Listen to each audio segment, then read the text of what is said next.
Anticipation builds for the 2024-2025 budget Prime Minister Philippe Pierre is slated to present.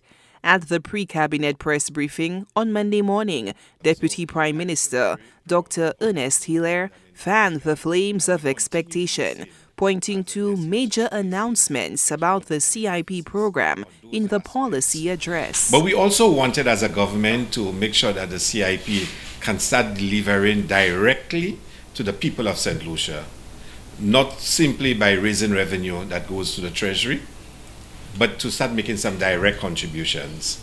And we have made some adjustments, and during the budget presentation, the Prime Minister will make some major announcements as to projects that will commence in this country through the CIP. Dr. Hilaire compares CIP programs in neighboring islands to St. Lucia's program, arguing that St. Lucia's program does not directly benefit citizens enough.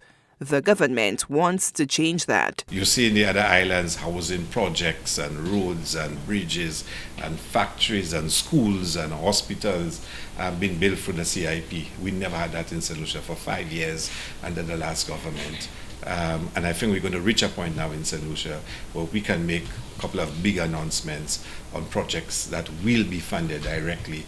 So in addition to contributing to revenue, you will also see direct projects for the benefit of the people of St. Lucia. Sources tell Newsforce the government has been working hard on an initiative akin to a climate bond to fund sustainable development to finance mitigation and adaptation to the climate change and climate-induced events. The International Monetary Fund, in the latest article for consultation, recommends St. Lucia address fiscal risks by saving CIP revenue in a fund for self-insurance against natural disasters, debt service, and public investment. Hilaire also provided members of the press with a sneak peek at the 2024-2025 budgets for the ministerial portfolios under his purview. We are investing heavily in community tourism. Only last week, some of you were present, where we had the signing ceremony for more investment in infrastructure for community tourism. We will be investing a lot more in the creative industries this year. So you'll hear a lot about the creative industries and the support that it gets. You'll hear a lot more about the increased support for Carnival, for example, and our cultural expressions. You'll hear a lot more about our support for La Rose and La Marguerite and for emancipation.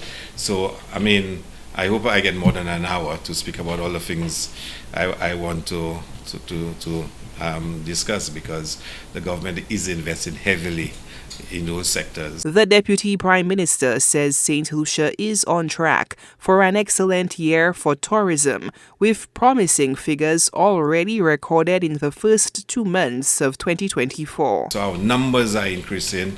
We passed the tourism development bill, so we're restructuring the tourism industry. We're investing more in community tourism to put more for the average St. Lucian to participate and own the tourism industry. So at all levels, we can boast of tremendous success. St. Lucia's 2023-2024 budget was $1.857 billion. Citizens now await the 2024-2025 figure.